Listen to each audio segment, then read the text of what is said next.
Hi there. Welcome Lexi and welcome Kate B.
Gonna be the best part of your day.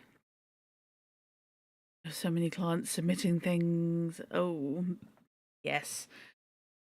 These last couple of weeks are complicated and concentrated, I think. Well, I hope. Okay, rephrase that. I hope I can make this the best part of your day. Zzz. Right.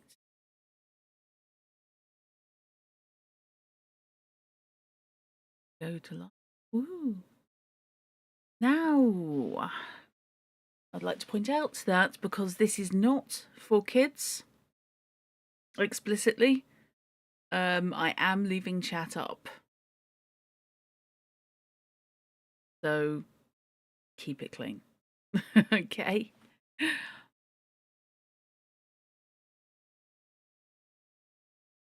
Well, thank you very much, Lexi. That's a lovely thing to hear. Right, welcome to Druttercup Book Club's Christmas special. Today I am going to be reading the short story by William Hope Hodgson, The Thing Invisible, which is one of his collection of stories featuring his hero, Thomas Carnacki, the Ghost Finder. An expert in the occult and mysterious. And basically, we're talking Edwardian detective, supernatural detective stories. Not everything was supernatural. Quite a lot of things, however, were. So, I absolutely adore these. They are wonderfully pulpy. And Carnacki, if not explicitly written as neurodivergent, has so many traits where you're just very much side-eyeing him, in my humble opinion. So I always find that interesting. When you ever not clean and civil. You're fine. No. People are lovely in chat. It's just that every now and then I want to be cautious in case I get like a bot that starts swearing at me or something. However, in the meantime, we will begin. Hope that this works. I take it my audio is okay. I had to rejig my sound because Windows did a thing and did it for about 20 minutes.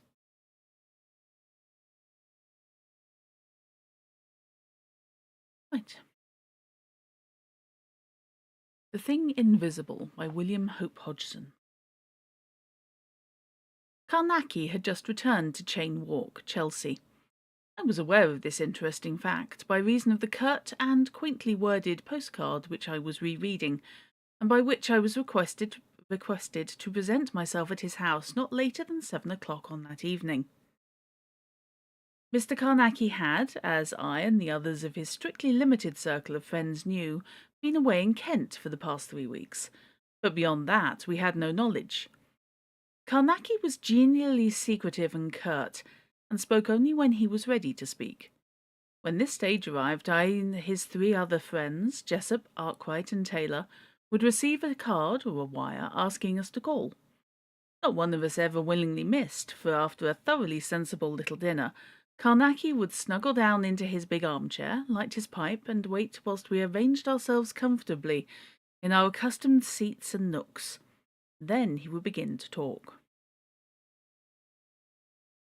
Upon this particular night, I was the first to arrive and found Carnacki sitting, quietly smoking over a paper. He stood up, shook me firmly by the hand, pointed to a chair, and sat down again, never having uttered a word. For my part, I said nothing either. I knew the man too well to bother him with questions or the weather, and so took a seat and a cigarette. Presently the 3 others turned up, and after that we spent a comfortable and busy hour at dinner. Dinner over, Carnacki snugged himself down into his great chair, as I have said was his habit, filled his pipe and puffed for a while, his gaze directed thoughtfully at the fire. The rest of us, if I may so express it, made ourselves cosy, each after his own particular manner. A minute or so later, Carnacki began to speak, ignoring any preliminary remarks and going straight to the subject of the story we knew he had to tell. "Hey, Chrono! You feel free to lurk, sir." We are on Carnacki. Also looking for our page down button, because it exists somewhere. Also, really helps if you're in the right window. Oops.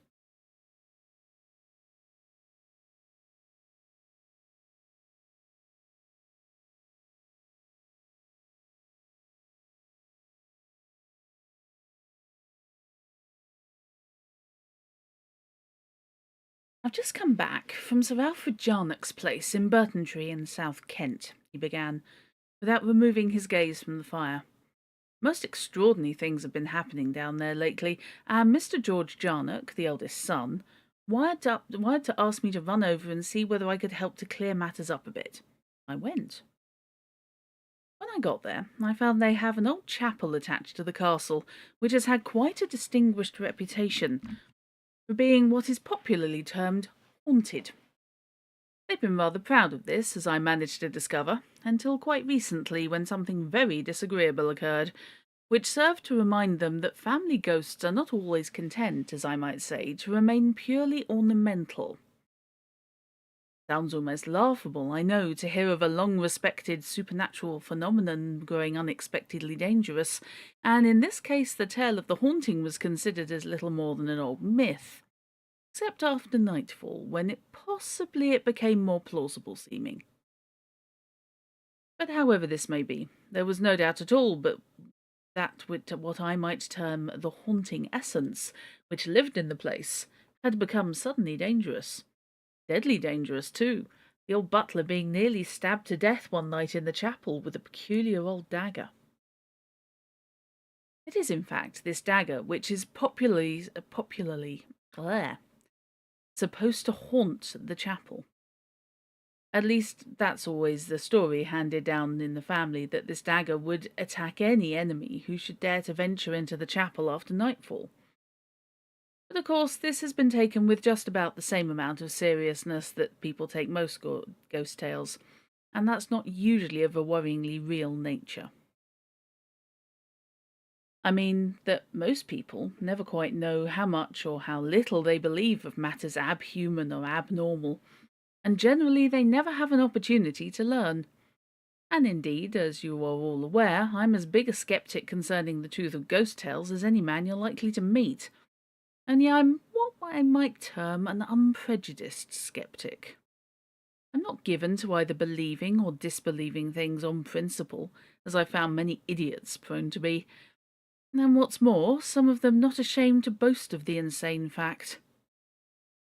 Hello, Niblick. Welcome and lurk away. I view all reported hauntings as unproven until I've examined into them, and I'm bound to admit that 99 cases in 100 turn out to be sheer bosh and fancy. But the 100th? Well, if it were not for the 100th, I should have few stories to tell you, huh?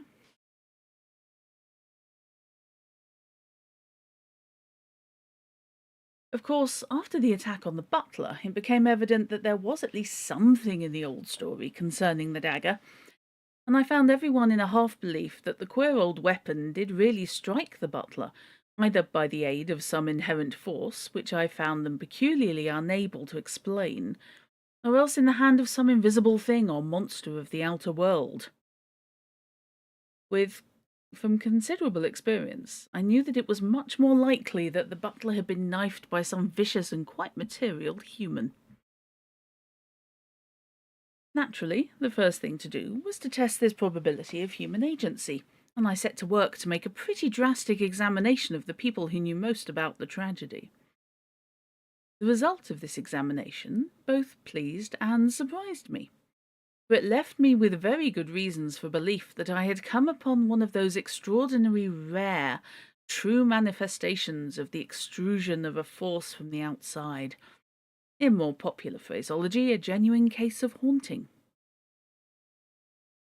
These are the facts. On the previous Sunday evening but one, Sir Alfred Jarnock's household had attended family service, as usual, in the chapel. You see, the rector goes over to officiate twice each Sunday after concluding his duties at the public church about 3 miles away.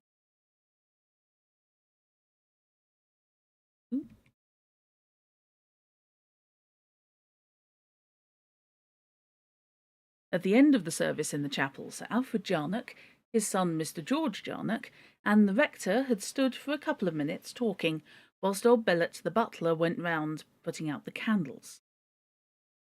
Suddenly, the rector remembered that he had left his small prayer book on the communion table in the morning. He turned and asked the butler to get it for him before he blew out the chancel candles. Now, I particularly called your attention to this because it's important in that it provides witnesses in a most fortunate manner at an extraordinary moment. You see, the rector's turning to speak to Bellet had naturally caused both Sir Alfred Jarnock and his son to glance in the direction of the butler, and it was at this identical instant, and whilst all three were looking at him, that the old butler was stabbed, there, full in the candlelight before their eyes. I took the opportunity to call early upon the rector after I had questioned Mr. George Jarnock, who replied to my queries in place of Sir Alfred Jarnock, for the older man was in a nervous and shaken condition as a result of the happening, and his son wished him to avoid dwelling upon the scene as much as possible. The rector's version was clear and vivid, and he had evidently received the astonishment of his life. He pictured to me the whole affair. Bellet up at the chancel gate, going for the prayer book, and absolutely alone. And then the blow, out of the void, he described it, and the force prodigious. The old man being driven headlong into the body of the chapel, like the kick of a great horse, the rector said. His benevolent old eyes bright and intense with the effort he had actually witnessed in defiance of all that he had hitherto believed. When I left him, he went back to the writing which he had put aside when I appeared. I feel sure he was developing the first unorthodox sermon he had ever evolved. He was a dear old chap, and I should certainly like to have heard it. The last man I visited was the butler. He was, of course, in a frightfully weak and shaken condition, but he could tell me nothing that did not point to there being a power abroad in the chapel. He told the same tale, in every minute particle, that I had learned from the others. He'd just been going up to put out the altar candles and fetch the rector's book, when something struck him an enormous blow high up on the left breast, and he was driven headlong into the aisle. Examination had shown that he had been stabbed by the dagger, of which I will tell you more in a moment, that hung always above the altar. The weapon had entered, fortunately, some inches above the heart, just under the collarbone, which had been broken by the stupendous force of the blow, the dagger itself being driven clean through the body and out through the scapula behind. The poor old fellow couldn't talk much, and I soon left him, but what he had told me was sufficient to make it unmistakable that no living person had been within yards of him when he was attacked. And as I knew, this fact was verified by 3 capable and responsible witnesses, independent of Bellet himself. The thing now was to search the chapel, which is small and extremely old. It's very massively built and entered through only one door, which leads out of the castle itself, and the key of which is kept by Sir Alfred Jarnock, the butler having no duplicate. The shape of the chapel is oblong, and the altars railed off after the usual fashion. There are 2 tombs in the body of the place, but none in the chancel, which is bare except for the tall candlesticks, and the chancel rail, beyond which is the undraped altar of solid marble, upon which stand 4 small candlesticks, 2 at each end. Above the altar hangs the Wayful Dagger, as I had learned it was named. I fancy the term's been taken from an old vellum, which describes the dagger and its supposed abnormal properties. I took the dagger down and examined it minutely and with method. The blade's 10 inches long, 2 inches broad at the base, and tapering to a rounded but sharp point, rather peculiar. It's double-edged. The metal sheath is curious for having a crosspiece, which, taken with the fact that the sheath itself is continued 3 parts up the hilt of the dagger, in a most inconvenient fashion, gives it the appearance of a cross. That this is not unintentional is shown by an engraving of the Christ crucified upon one side, whilst upon the other in Latin is the inscription, "Vengeance is mine, I will repay." A quaint and rather terrible conjunction of ideas. Upon the blade of the dagger is graven in Old English capitals, "I watch, I strike," and on the butt of the hilt there is carved deeply a pentacle. Just me, or does this thing sound like it's trying to cover all possible bases for all supernatural occurrences? I apologise for dropping out.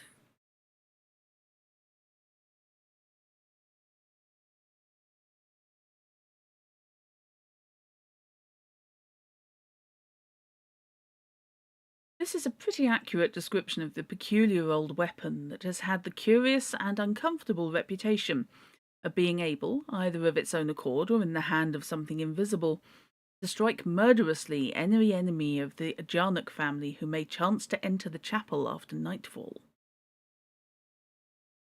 It's just screaming, "I am a cursed dagger." Yeah, it's got, yeah, you want curses, we've got all of the options. I may tell you here and now that before I left I had very good reason to put certain doubts behind me, for I tested the deadliness of the thing myself. As you know, however, at this point in my investigation I was still at that stage where I considered the existence of a supernatural force unproven. In the meanwhile, I treated the chapel drastically, sounding and scrutinizing the walls and floor, dealing with them almost foot by foot, and particularly examining the 2 tombs. At the end of this search I had in a ladder and made a close survey of the groined roof. I passed 3 days in this fashion, and by the evening of the 3rd day I had proved to my entire satisfaction that there is no place in the whole of the chapel where any living being could have hidden, and also that the only way of ingress and egress to and from the chapel is through the doorway which leads into the castle, the door of which was always kept locked, and the key kept by Sir Alfred Jarnock himself, as I've told you. I mean, of course, that this doorway is the only entrance practicable to material people. You put this in a dungeon crawl and someone's going to pick it up. Yeah, the only thing missing is mysterious runes. Yeah. Mind you, I put this in the dungeon crawl and then I'd have people jumping all over themselves to pick it up, or looking for where the nearest well is so that they can put it in there and then brick the thing up. Possibly people know me too well when I'm running games. Yes, as you will see, even I had discovered some other opening, secret. Even had I discovered some other opening, secret or otherwise, it would not have helped at all to explain the mystery of the incredible attack in the normal fashion. For the butler, as you know, was struck in full sight of the rector, Sir Jarnock, and his son. And old Bellet himself knew that no living person had touched him. Out of the void, the rector had described the inhumanly brutal attack. Out of the void. Strange feeling it gives one, And this is the thing that I have been called in to bottom. After considerable thought, I decided on a plan of action. I proposed to Sir Alfred Jarnock that I should spend the night in the chapel and keep a constant watch upon the dagger. But to this, the old knight, a little wizened, nervous man, would not listen for a moment. He, at least, I felt assured, had no doubt of the reality of some dangerous supernatural force that roamed at night in the chapel. He informed me that it had been his habit every evening to lock the chapel door, so that no one might foolishly or heedlessly run the risk of any peril that it might hold at night, and that he couldn't allow me to attempt such a thing after what had happened to the butler. I could see that Sir Alfred Jarnock was very much in earnest, and would evidently have held himself to blame had he allowed me to make the experiment and any harm come to me.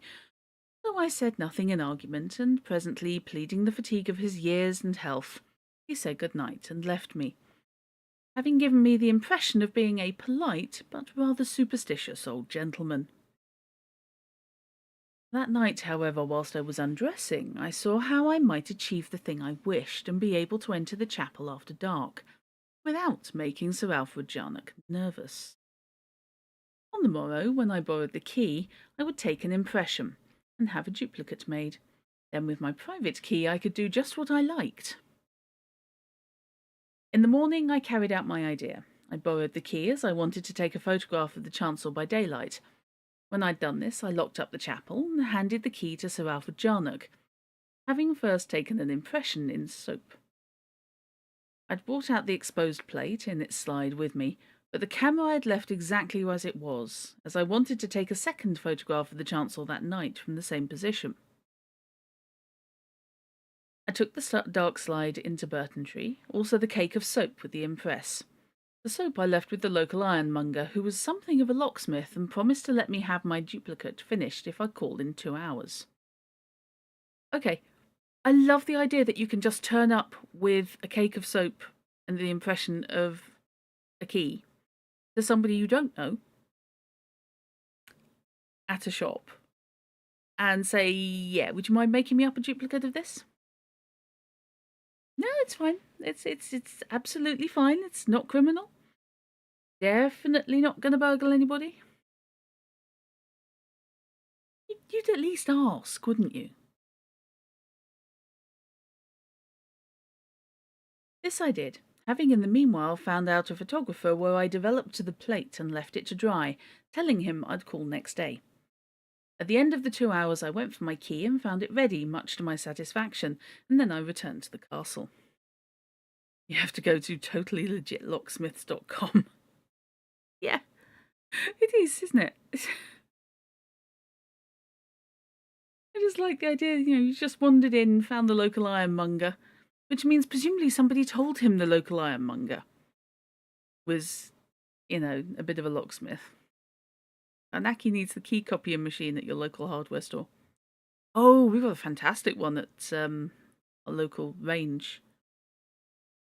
No need for human intervention. Literally just stick it in the slot and it'll churn out 3 copies automatically. It's quite fun, but I did used to like watching in a locksmith as they used a grinder and arms to mimic the shape of the key, which is always kind of interesting. Did usually risk, however, the key not working. Doesn't do car keys, as you sadly found, but it would do building keys, no problem. Yeah. Yeah, Timpsons were fun. Are fun. Quite expensive. There was a place in town where I live, which always was about a quarter of the price of Timpson. And it was one of those weird places that if you weren't certain it existed, you'd be assuming it was, I don't know, ghost of a shop or something. It was one of those, it's open 2 afternoons a week, and guess when they're going to be. But they sold everything, all sorts of ironmongery and things for your doors and locks and such that you never knew you needed or even that existed. And they did cheap key cutting. Unfortunately, it was one of those situations where it was run by one little old guy, and now he's retired. So that's a independent shop that's gone for a Burton.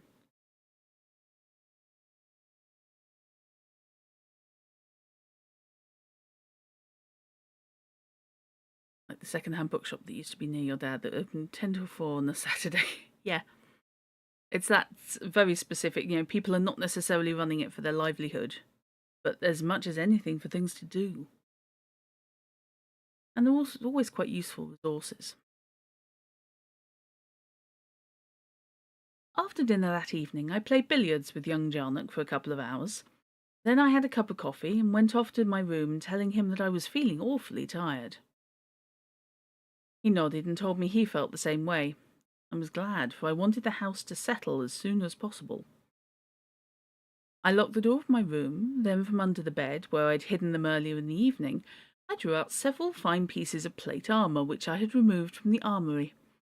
There was also a shirt of chainmail with a sort of quilted hood of mail to go over the head. I buckled on the plate armour and found it extraordinarily uncomfortable, and overall I drew on the chainmail. I know nothing about armour, but from what I've learned since, I must have put on parts of 2 suits. Yeah, you also put the chain over the top? Oh, mate, you may know the supernatural, but you have no idea what you're doing with mail.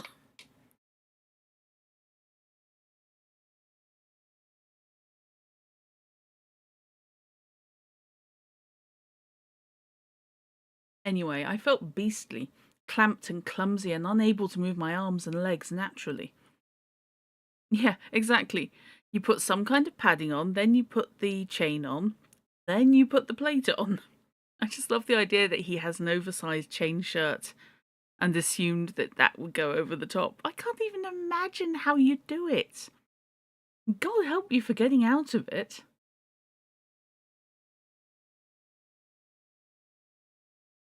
I felt beastly, clamped and clumsy and unable to move my arms and legs naturally. But I knew that the thing I was thinking of doing called for some sort of protection from my body. Over the armour, I pulled on my dressing gown and shoved my revolver into one of the side pockets. There's an image. And my repeating flashlight into the other. My dark lantern I carried in my hand. As soon as I was ready, I went out into the passage and listened. I'd been some considerable time making my preparations, and I found that now the big hall and staircase were in darkness, and all the house seemed quiet. Maybe you'd be able to, if you put the armour on properly, you'd be able to move better. All he has to do is not get stabbed. The mail ought to be enough. Repeating flashlight would be a flash for the camera, as opposed to the lantern he's got. But yeah, it's basically a flash gun for the camera, if I recall correctly. Yeah, he could have done some research into how to wear armor. That would have been logical. Looking at it, it was presumably on display somewhere. I just love the fact he hasn't asked. Yeah. William Hope Hodgson was British, remember? Oh, sorry, it's worth bearing in mind. So, flashlight is more likely to be, yes, just a literal flash. And a repeating one is one that you don't need to keep replacing the cubes on.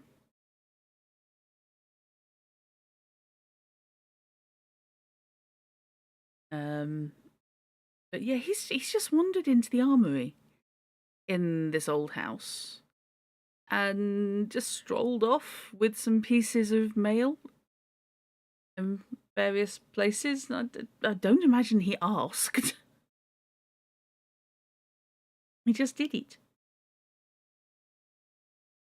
As soon as I was ready, I went out into the passage and listened. I'd been some considerable time making my preparations, and I found that now the big hall and staircase were in darkness, and all the house seemed quiet. I stepped back and closed and locked my door. Then, very slowly and silently, "How? You're in armour!" I went downstairs to the hall and turned into the passage that led to the chapel.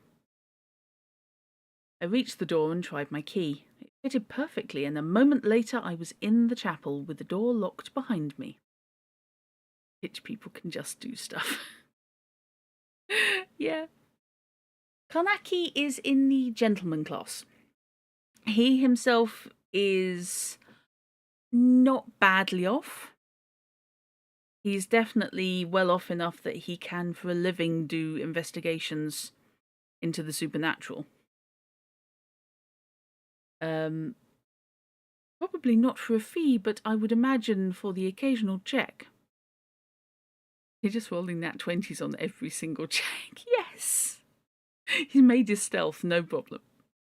The GM's crying quietly in the corner.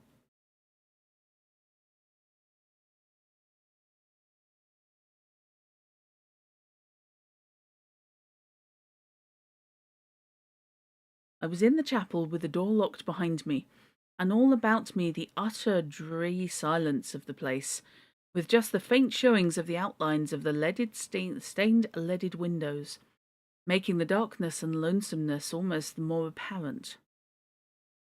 Now, it would be silly to say I did not feel queer.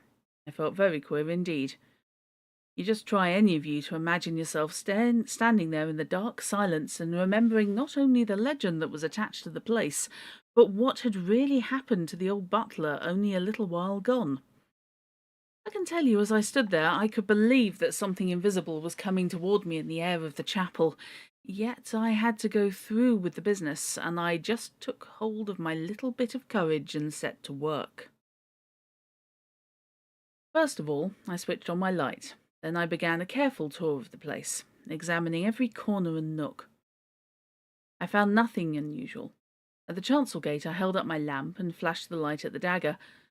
It hung there right enough above the altar, but I remember thinking of the word demure as I looked at it. However, I pushed the thought away. What I was doing needed no additional of uncomfortable thoughts. I completed the tour of the place, with a constantly growing awareness of its utter chill and unkind desolation. An atmosphere of cold dismalness seemed to be everywhere, and the quiet was abominable. At the conclusion of my search, I walked across to where I'd left my camera focused upon the chancel. From the satchel that I'd put beneath the tripod, I took out a dark slide and inserted it in the camera, drawing the shutter. After that, I uncapped the lens, pulled out my flashlight apparatus, and pressed the trigger. There was an intense, brilliant flash that made the whole of the interior of the chapel jump into sight and disappear as quickly. Then, in the light from my lantern, I inserted the shutter into the slide and reversed the slide so as to have the fresh plate ready to expose at any time. After I'd done this, I shut off my lantern and sat down in one of the pews near to my camera. I cannot say what I expected to happen, but I had an extraordinary feeling, almost a conviction, that something peculiar or horrible would soon occur. It was, as if I knew. An hour passed of absolute silence. The time I knew by the far-off faint chime of a clock that had been erected over the stables. It was beastly cold, for the whole place is without any kind of heating pipes or furnace, as I'd noticed during my search. so that the temperature was sufficiently uncomfortable to suit my frame of mind. I felt like a kind of human periwinkle encased in boilerplate and frozen with cold and funk. And somehow the dark about me seemed to press coldly against my face. I cannot say whether any of you have ever had the feeling, but if you have, you'll know just how disgustingly unnerving it is. And then, all at once, I had a horrible sense that something was moving in the place. It was not that I could hear anything, but I had a kind of intuitive knowledge that something had stirred in the darkness. Can you imagine how I felt? Suddenly, my courage went. I put up my mailed arms over my face. I wanted to protect it. I had got a sudden sickening feeling that something was hovering over me in the dark. Talk about fright. I could have shouted if I'd not been afraid of the noise. And then, abruptly, I heard something. Away up the aisle there sounded a dull clang of metal, as it might be the tread of a mailed heel upon the stone of the aisle.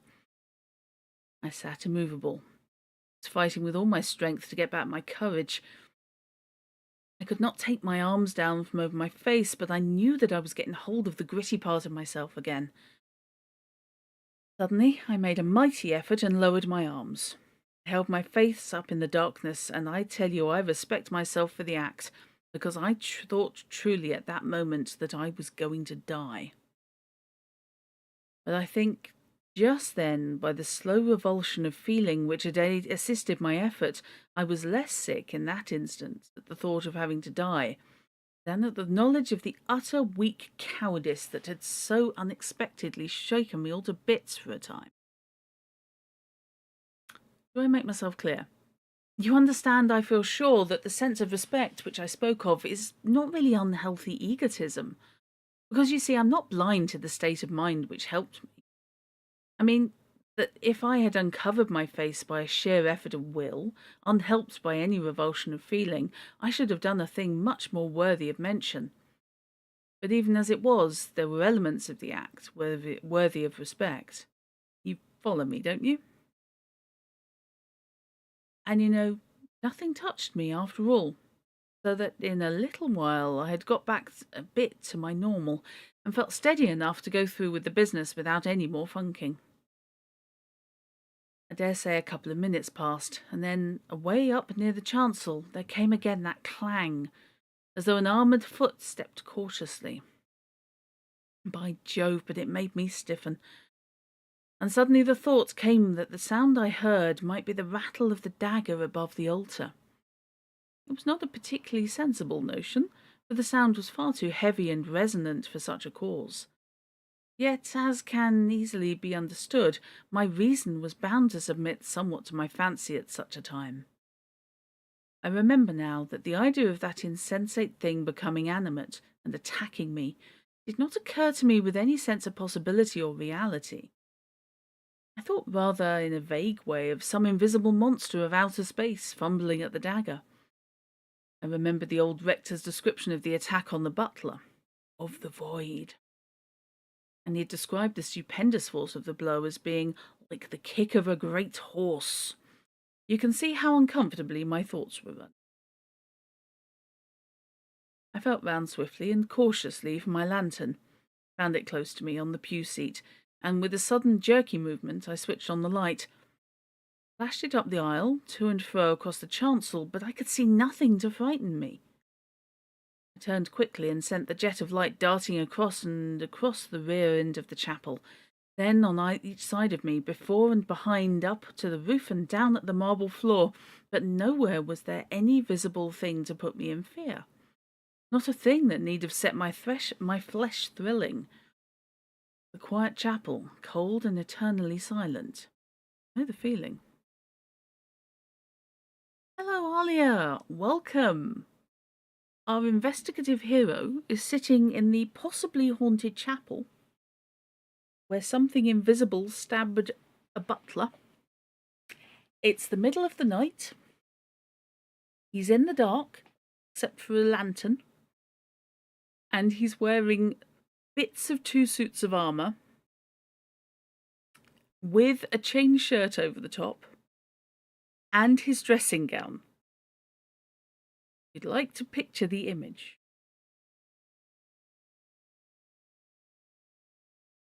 I had been standing whilst I sent the light about the chapel, but now I pulled out my revolver, and then, with a tremendous effort of will, switched off the light and sat down again in the darkness to continue my constant watch. It seemed to me that quite half an hour, or even more, must have passed after this, during which no sound had broken the intense stillness. I'd grown less nervously tense, for the flashing of the light round the place had made me feel less out of all bounds of the normal. It had given me something of that unreasoned sense of safety that a nervous child obtains at night by covering its head up with the bedclothes.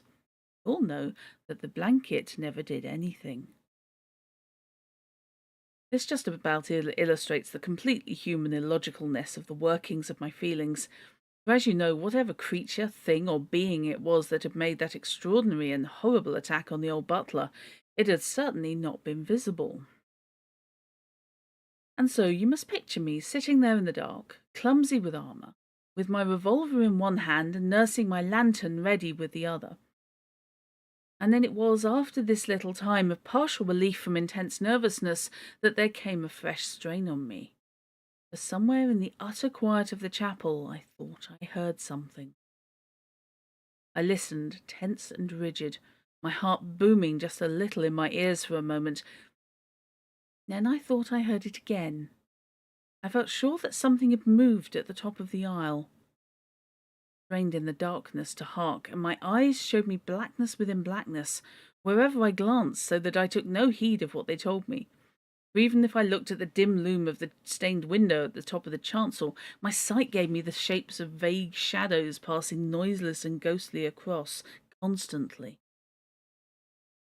There was a time of almost peculiar silence, horrible to me, I felt just then. Suddenly I seemed to hear a sound again, nearer to me and repeated, infinitely stealthy. It was as if a vast soft tread were coming slowly down the aisle. Can you imagine how I felt? I don't think you can. I did not move any more than the stone effigies on the two tombs, but sat there stiffened. I fancied now that I heard the tread all about the chapel, and then, I was just as sure in a moment that I could not hear it, and that I'd never heard it.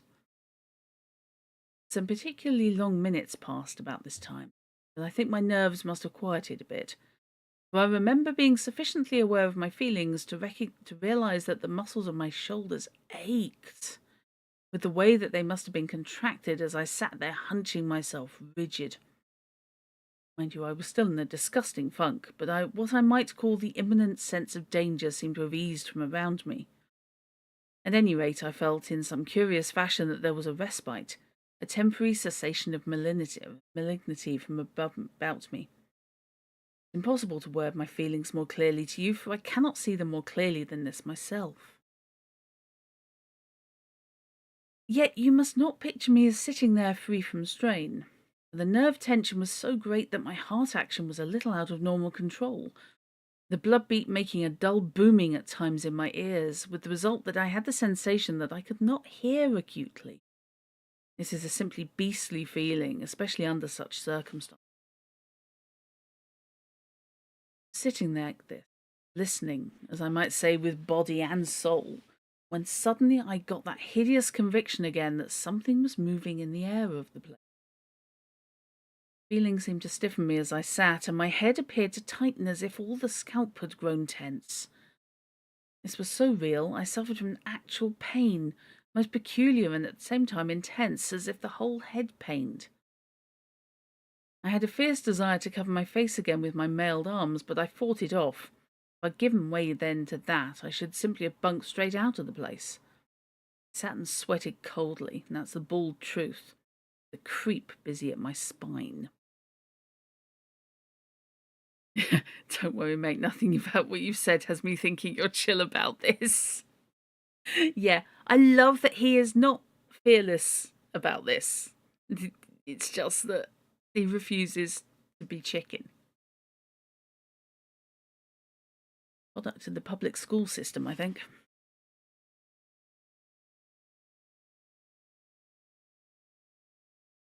And then, abruptly, once more, I thought I heard the sound of that huge soft tread on the aisle, this time closer to me. There was an awful little silence during which I had the feeling that something enormous was bending over toward me from the aisle. And then, through the booming of the blood in my ears, there came a slight sound from the place where my camera stood. A disagreeable sort of slithering sound, then a sharp tap. I had the lantern ready in my left hand, and now I snapped it on desperately and shone it straight above me, for I had a conviction that there was something there, but I saw nothing. Immediately I flashed the light at the camera and along the aisle, but again there was nothing visible. I wheeled round, shooting the beam of light in a great circle about the place. To and fro I shone it, jerking it here and there, but it showed me nothing. Real bravery is being scared and doing it anyway. Yup. Absolutely niblick. I'd stood up the instant I'd seen there was nothing in sight over me, and now I determined to visit the chancel and see whether the dagger had been touched. I stepped out of the pew into the aisle, and here I came to an abrupt pause. For an almost invincible, sick repugnance was fighting me back from the upper part of the chapel. Without fear, bravery is just arrogance or stupidity. Yup. You need awareness for it to count as bravery.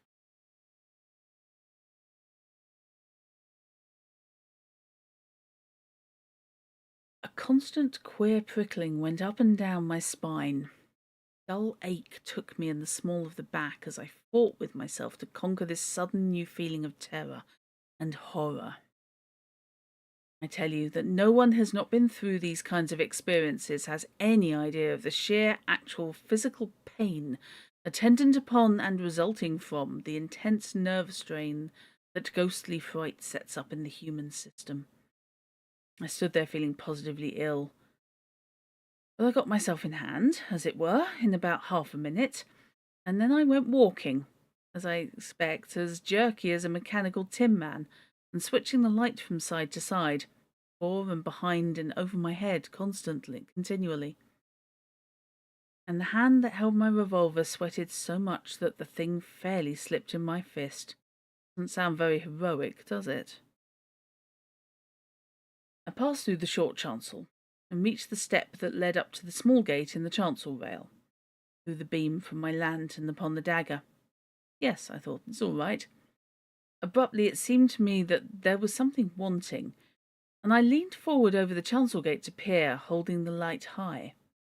My suspicion was hideously correct. The dagger had gone. Only the cross-shaped sheath hung there above the altar. In a sudden, frightened flash of imagination, I pictured the thing adrift in the chapel, moving here and there as though of its own volition, for whatever force wielded it was certainly beyond visibility.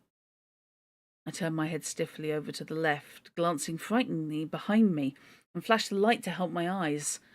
In the same instant I was struck a tremendous blow over the left breast and hurled backwards from the chancel rail into the aisle, my armour clanging loudly in this horrible silence.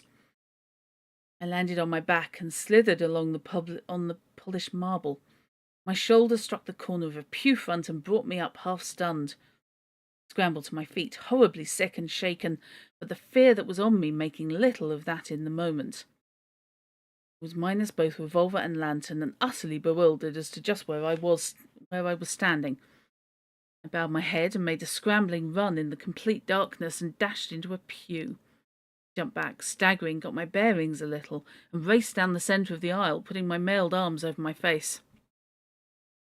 I plunged into my camera, hurling it among the pews. I crashed into the font and reeled back. Then I was at the exit. I fumbled madly in my dressing gown pocket for the key, found it, and scraped at the door feverishly for the keyhole. I found the keyhole, turned the key, burst the door open, and was into the passage. I slammed the door and leaned hard against it, gasping while I felt crazily again for the keyhole, this time to lock the door upon what was in the chapel. I succeeded, and began to feel my way stupidly across the wall of the corridor. Presently I'd come to the big hall, and so in a little to my room. In my room I sat for a while, until I'd steadied down something to the normal. After a time I commenced to strip off the armour, I then saw that both the chainmail and the plate armour had been pierced over the breast. And suddenly it came home to me that the thing had struck from. How is the house not hearing this, or is it just that at night they don't hear? It's a really, really big old manor house. So it's entirely likely that the servants are going to be either in the basement or they're going to be in the attic. And the only other people here are the very elderly knight who owns the place and his son. And depending on where their rooms are, he called it a castle. It's going to be one of those fortified manors, so probably looking like a castle in miniature. Yeah, exactly, Niblick. Really thick walls, and the chapel is going to be on one side, possibly away from where the residences are. But yeah, it's a lot. So if anything entertaining had happened to him, bar getting stabbed, it's not like he could have called for help.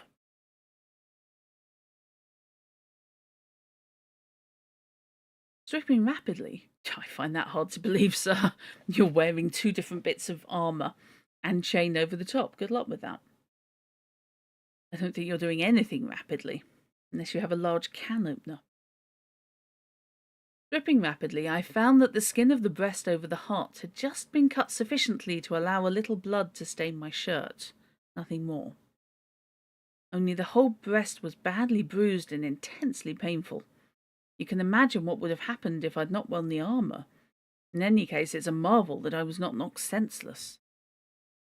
I didn't go to bed at all that night, but sat upon the edge thinking and waiting for the dawn, for I had to remove my litter before Sir Alfred Jarnock should enter. If I were to hide from him the fact that I had managed to if I were to hide from him the fact that I had managed a duplicate key. As soon as the pale light of the morning had strengthened sufficiently to show me the various details of my room, I made my way quietly down to the chapel. Very silently, and with tense nerves, I opened the door. The chill light of the dawn made distinct the whole place, everything seeming instinct with a ghostly, unearthly quiet. You get the feeling? I waited several minutes at the door, allowing the morning to grow, and likewise my courage, I suppose. Presently the rising sun threw an odd beam right in through the big east window, making coloured sunshine all along the length of the chapel, and then with a tremendous effort forced myself to enter. I went up the aisle to where I had overthrown my camera in the darkness. The legs of the tripod were sticking up from the interior of a pew, and I expected to find the machine smashed to bits. Yet, beyond that the ground glass was broken, there was no real damage done. I replaced the camera in the position from which I had taken the previous photography, but the slide containing the plate I had exposed by flashlight I removed and put into one of my side pockets, regretting I had not taken the second flash picture at the instant when I heard those strange sounds up at the chancel. Having tidied my photographic apparatus, I went to the chancel to recover my lantern and revolver, which had both, as you know, been knocked from my hands when I was stabbed. I found the lantern lying hopelessly bent with smashed lens just under the pulpit. My revolver I must have held until my shoulder struck the pew, but it was lying there in the aisle, just about where I believe I cannoned into the pew corner, and it was quite undamaged. Having secured these 2 articles, I walked up to the chancel rail to see whether the dagger had returned, or been returned, to its sheath above the altar. Before, however, I reached the chancel rail, I had a slight shock. For there on the floor of the chancel, about a yard away from where I'd been struck, lay the dagger, quiet and demure upon the polished marble pavement. I wonder whether you will, any of you, understand the nervousness that took me at the sight of the thing. With a sudden unreasoned action, I jumped forward and put my foot on it, to hold it there. You understand? Do you? And I couldn't stoop down and pick it up with my hands for quite a minute, to think. Afterward, when I'd done so, however, and handled it a little, this feeling passed away, and my reason, and also, I expect, the daylight, made me feel I'd been a little bit of an ass. Quite natural, though, I assure you, yet it was a new kind of fear to me. I'm taking no notice of the cheap joke about the ass. I'm talking about the curiousness of learning in that moment a new shade or quality of fear that had hitherto been outside of my knowledge or imagination. Does it interest you? You just don't think of daggers as being demure. I suppose innocent in the context of effectively lying there in a suspicious place, having been used to almost kill you, with a what? Oh, what? I don't know what you're talking about. No, it's fine. I'm just lying here. No, no, nothing moved me. Didn't used to be hanging over the altar. It's absolutely fine. You've seen daggers you would describe as such. Oh, yeah, mind you, you've got a wider field of expertise in the area as far as historical items go. Not that I'm implying you're a ghost hunter or anything.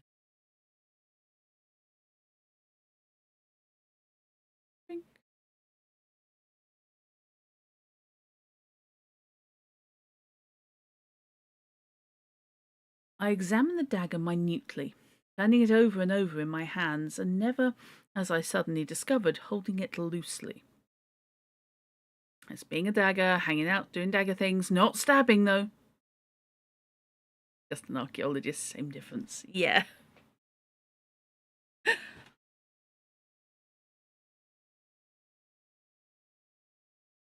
It was as if I was subconsciously surprised that it lay quiet in my hands. Yet even this feeling passed, largely after a short while. The curious weapon showed no signs of the blow, except that the dull colour of the blade was slightly brighter on the rounded point that had cut through the armour. Presently, when I'd made an end of staring at the dagger, I went up the chancel step and in through the little gate.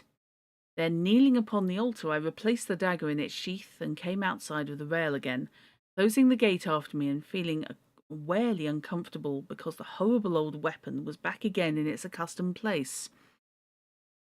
I suppose without analysing my feelings very deeply, I had an unreasoned and only half unconscious belief that there was a greater probability of danger when the dagger hung in its 5th-century resting place than when it was out of it. Yet somehow I don't think this is a very good explanation. When I remember the demure look the thing seemed to have when I saw it lying on the floor of the chancel. Only I know this, that when I had replaced the dagger I'd had quite a touch of nerves, and I stopped only to pick up my lantern from where I'd placed it whilst I examined the weapon, after which I went down the quiet aisle at a pretty quick walk, and so got out of the place. That the nerve tension had been considerable, I realised, when I had locked the door behind me. That the nerve tension had been considerable, I realised, when I'd locked the door behind me. I felt no inclination now to think of old Sir Alfred as a hypochondriac because he'd taken such hyper-seeming precautions regarding the chapel. I had a sudden wonder as to whether he might not have some knowledge of a long prior tragedy in which the dagger had been concerned. I returned to my room, washed, shaved and dressed, after which I read a while. Then I went downstairs and got the acting butler to give me sandwiches and a cup of coffee. Half an hour later I was headed for Burtontree as hard as I could walk, for a sudden idea had come to me which I was anxious to test. I reached the town a little before 8:30 and found the local photographer with his shutters still up. I didn't wait, but knocked until he appeared with his coat off, evidently in the act of dealing with his breakfast. In a few words I made clear that I wanted the use of his dark room immediately, and this he at once placed at my disposal. I'd brought with me the slide which contained the plate that I'd used with the flashlight, and as soon as I was ready I set to work to develop. Yet it was not the plate which I had exposed that I first put into the solution, but the second plate that had already been in the camera during all the time of my waiting in the darkness. You see, the lens had been uncapped all that while, so that the whole chancel had been, as it were, under observation. You all know something of my experiments in lightless photography. That is, appreciating light. It was X-ray work that started me in that direction. Yet you must understand, though I was attempting to develop this unexposed plate, I had no definite idea of results. Nothing more than a vague hope that it might show me something. Yet, because of the possibilities, it was with the most intense and absorbing interest that I watched the plate under the action of the developer. Presently I saw a faint smudge of black appear in the upper part, and after that others, indistinct and wavering of outline. I held the negative up to the light. Marks were rather small, and were almost entirely confined to one end of the plate, but as I've said, lacked definiteness. Yet such as they were sufficient to make me very excited, and I shoved the thing quickly back into the solution. For some minutes further I watched it, lifting it out once or twice to make a more exact scrutiny, but could not imagine what the markings might represent. Until suddenly it occurred to me that in one of two places they certainly had shapes suggestive of a cross-hilted dagger. Yet the shapes were sufficiently indefinite to make me careful not to let myself be over-impressed by the uncomfortable resemblance, though I must confess the very thought was sufficient to set some odd thrills adrift in me. I carried development a little further, then put the negative into the hypo and commenced work upon the other plate. Came up nicely, and very soon I had a really decent negative that appeared similar in every respect, except for the difference of lighting, to the negative I had taken during the previous day. I fixed the plate, then having washed both it and the unexposed one for a few minutes under the tap, I put them into methylated spirits for 15 minutes, after which I carried them into the photographer's kitchen and dried them in the oven. Whilst the two plates were drying, the photographer and I made an enlargement from the negative I'd taken by daylight.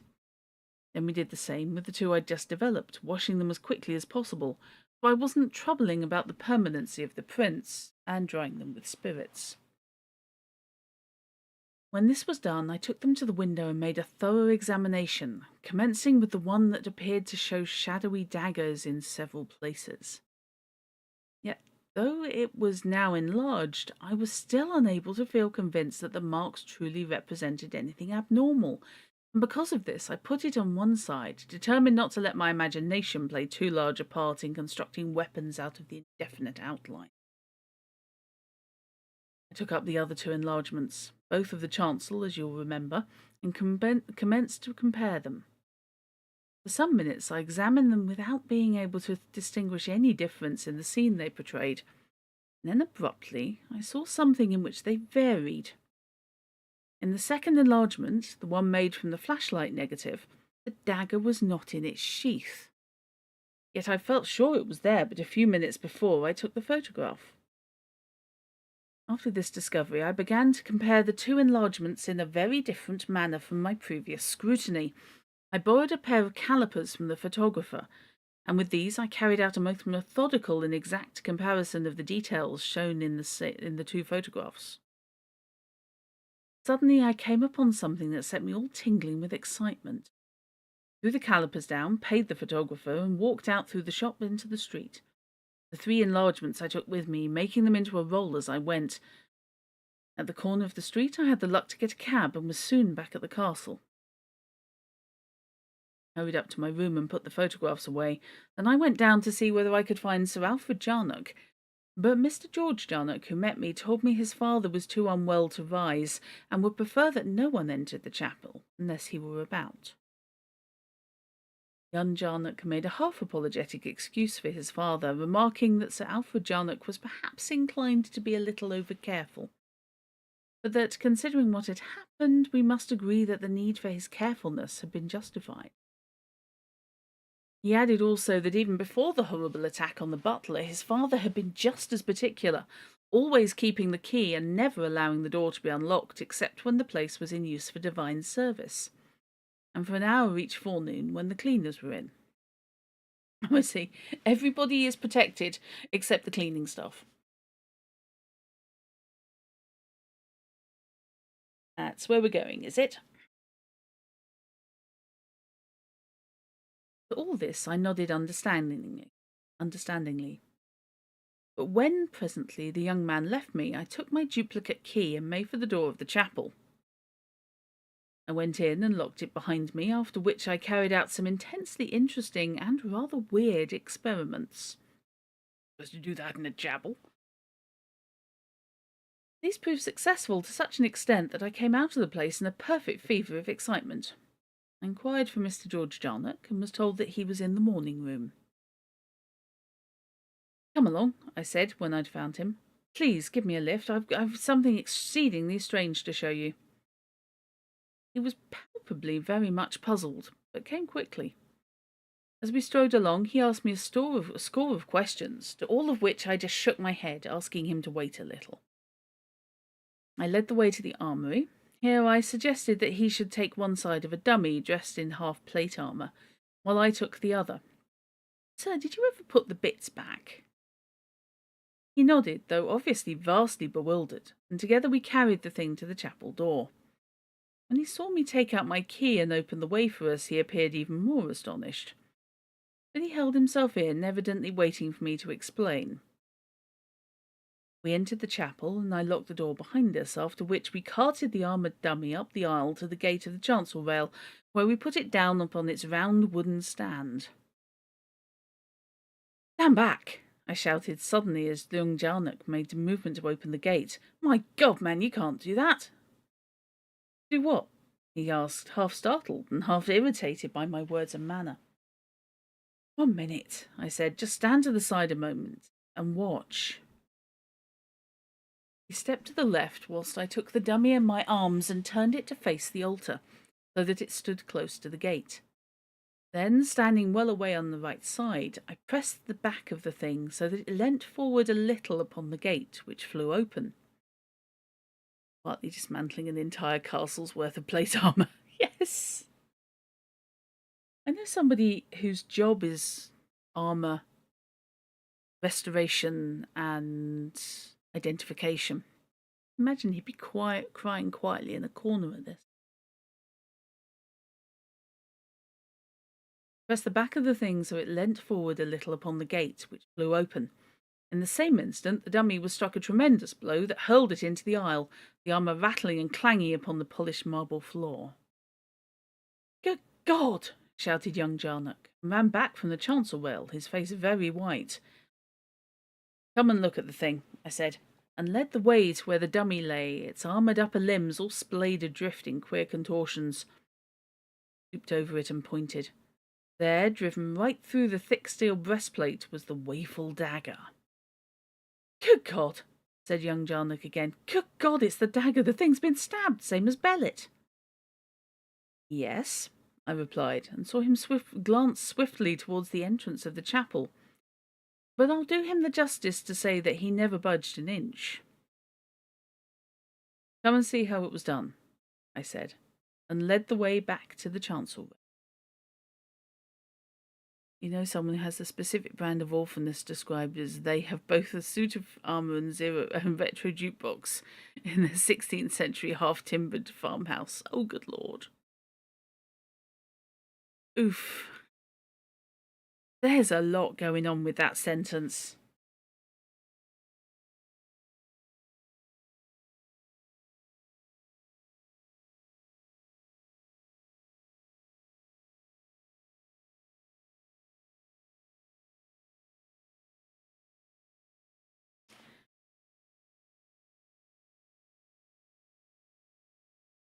Come see how it was done, I said, and led the way back to the chancel rail.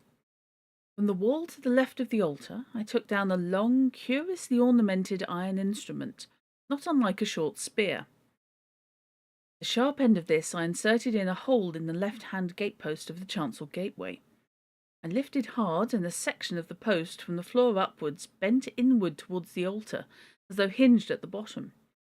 Down it went, leaving the remaining part of the post standing. As I bent the movable portion lower, there came a quick click and a section of the floor slid to one side, showing a long, shallow cavity sufficient to enclose the post. I put my weight to the lever and hove the post down into the niche. Immediately there was a sharp clang as some catch snicked in and held it against the powerful operating spring. I went over now to the dummy, and after a few minutes' work, managed to wrench the dagger loose out of the armour. I brought the old weapon and placed its hilt in a hole near the top of the post, where it fitted loosely, a point upward.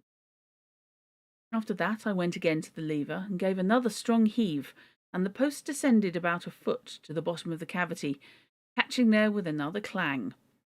I withdrew the lever, and the narrow strip of floor slid back, covering post and dagger, and looking no different from the surrounding surface.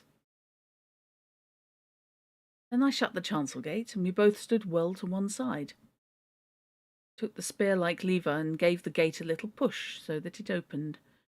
Instantly there was a loud thud, and something sang through the air, striking the bottom wall of the chapel. It was the dagger. I showed Jarnock then that the other half of the post had sprung back into place, making the whole post as thick as the one upon the right-hand side of the gate. "There," I said, turning to the young man and tapping the divided post. "There's the invisible thing that used the dagger. But who the deuce is the person who sets the trap?"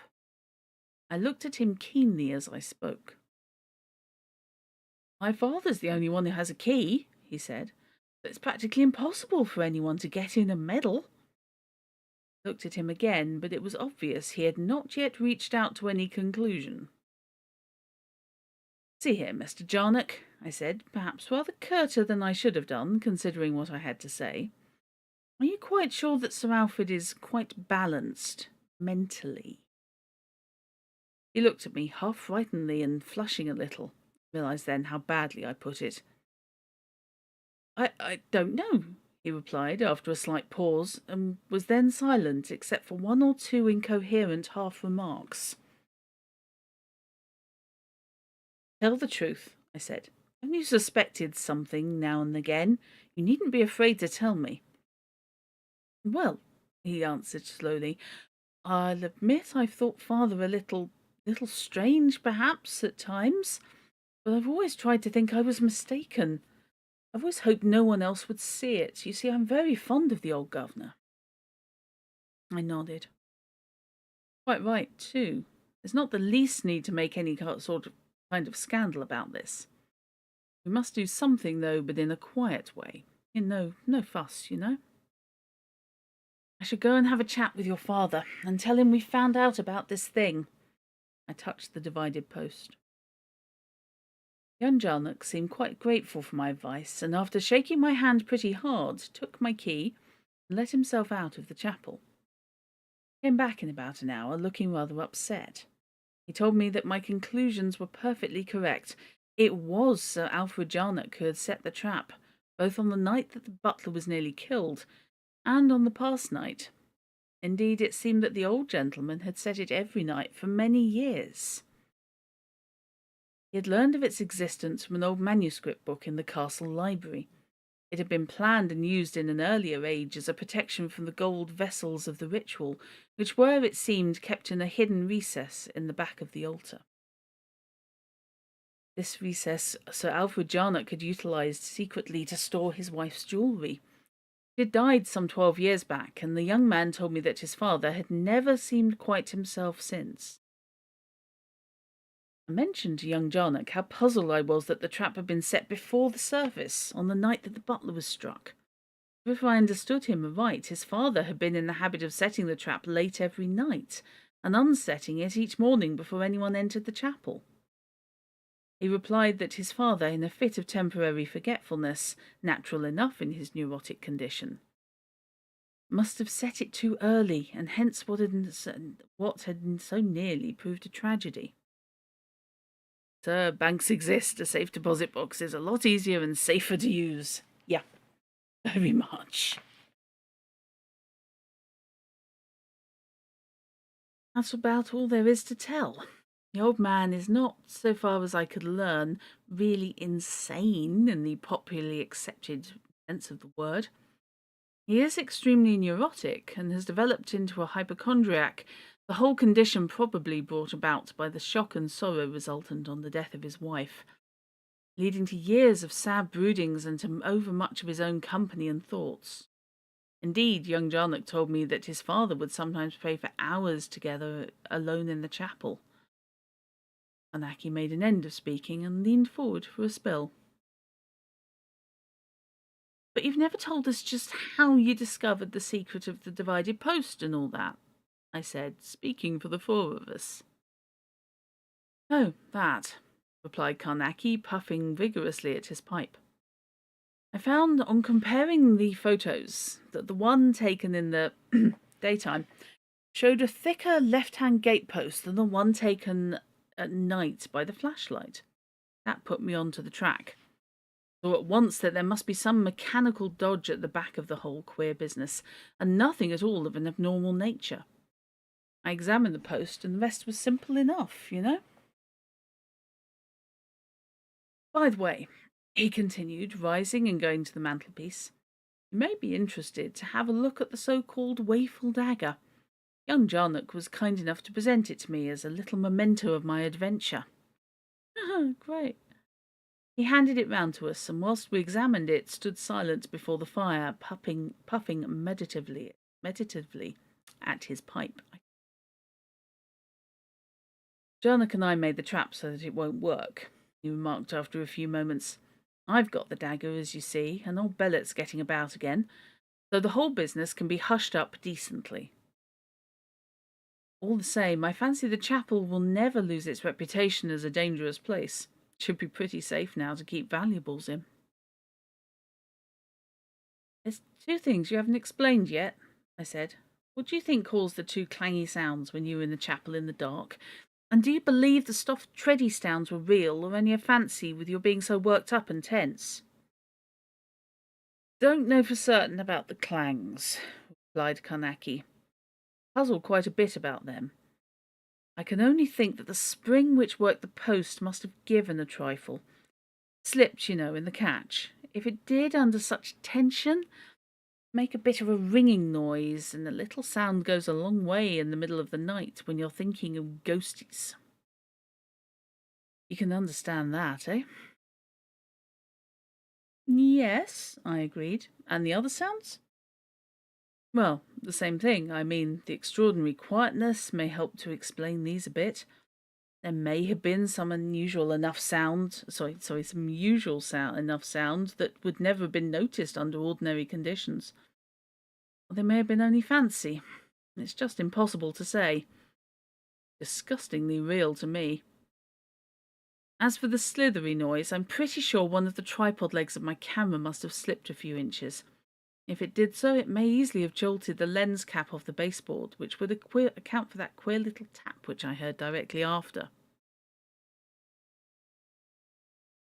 How do you account for the dagger being in its place above the altar when you first examined it that night? I asked. How could it be there when at that very moment it was set in the trap? That was my mistake, replied Carnacki. The dagger could not possibly have been in its sheath at the time, though I thought it was. You see, the curious cross-hilted sheath gave the appearance of the complete weapon, as you can understand. The hilt of the dagger protrudes very little above the continued portion of the sheath, a most inconvenient arrangement for drawing quickly. He nodded sagely at the lot of us, yawned, then glanced at the clock. How'd you go? He said in friendly fashion, using the recognised formula. I want to sleep. We rose, took him by the hand, and went out presently into the night and the quiet of the embankment, so to our home. The end. I hope you enjoyed that. A Carnacki ghost story with no ghosts. Well, no ghosts that he encountered.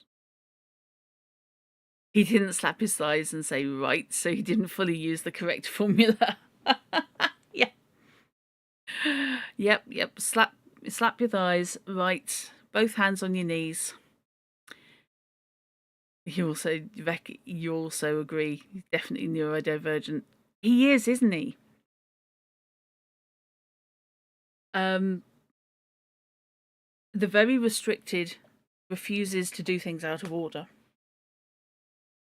So he won't talk about any case he's just come back on until after dinner. In this one, he doesn't say anything at all when the narrator, who is called Dodgson, by the way, not Hodgson, Dodgson, self-insert to go-go, turns up early. But in another story, it's mentioned that ahead of dinner and over the meal, he'll talk on any subject under the sun except for the ghost story that he's going to tell them.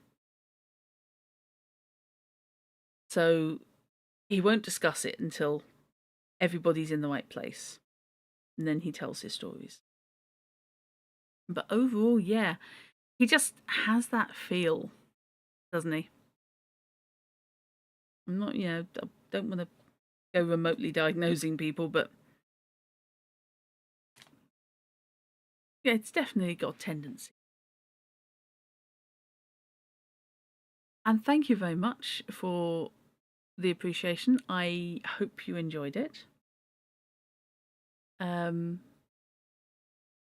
There are several Carnacki stories, mostly about that length, and except for I think one that's considerably longer and one that is considerably shorter, which is a very interesting little one. And some of them are ghosts and some of them are not. And he does proper investigations into all of it. Has a wonderful example of defensive symbology. He will draw a quote magic circle to protect himself. But he also has a wonderful thing called the electric pentacle, which is basically a pentacle made of neon tubes. So when it's assembled and powered up, he's sitting inside this glowing blue electric neon pentacle. It's fantastic. And it makes you realize that, you're dealing with early 1900s. And this guy is creating electrical devices for use in ghost hunting. As you said before, some people just come with a flashing neon sign of neurodivergent here. Yep. Yeah, he really is. Very much is. Right, so I may sprinkle the odd Carnacki story in between other books. People would be interested in that. But I do like The Thing Invisible.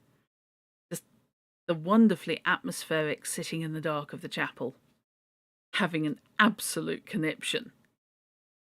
Because he can definitely hear something. Love the atmosphere there. Also love that Carnacki does have turns. He does on occasion get really terrified. And will go slamming out and go and hide until he gets his feet back under him. You'd love to hear more Carnacki? Cool. I'm happy to provide them.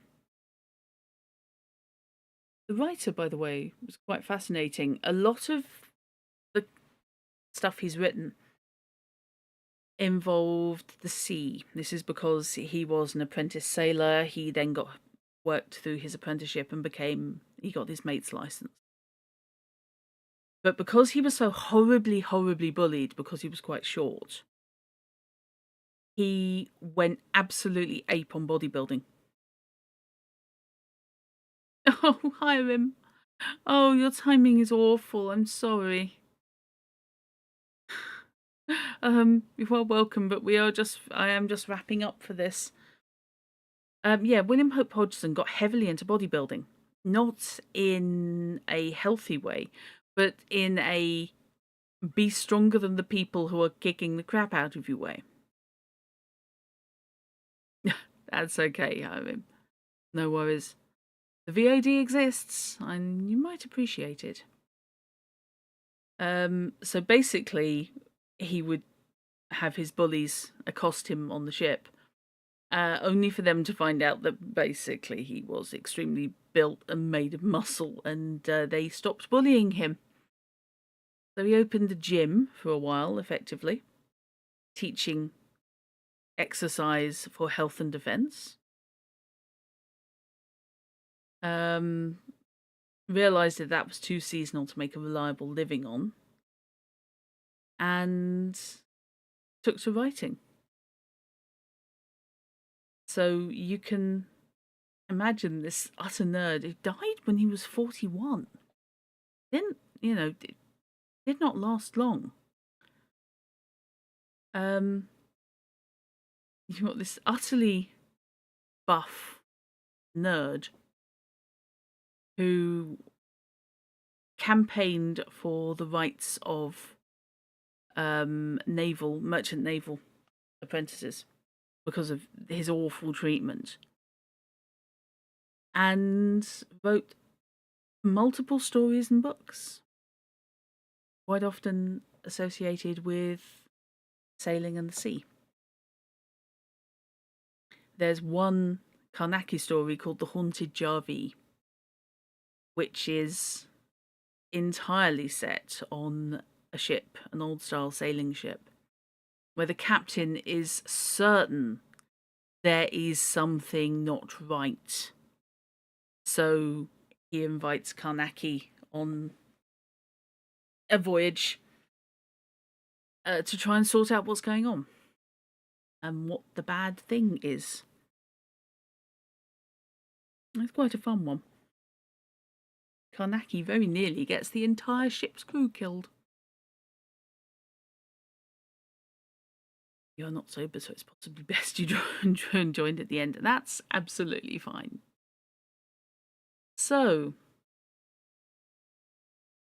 okay, I'm going to call book club there, and I would like to thank you all for watching, and I hope you enjoyed it. I do like my spooky stories, and they don't necessarily have to be actual. So, thank you again.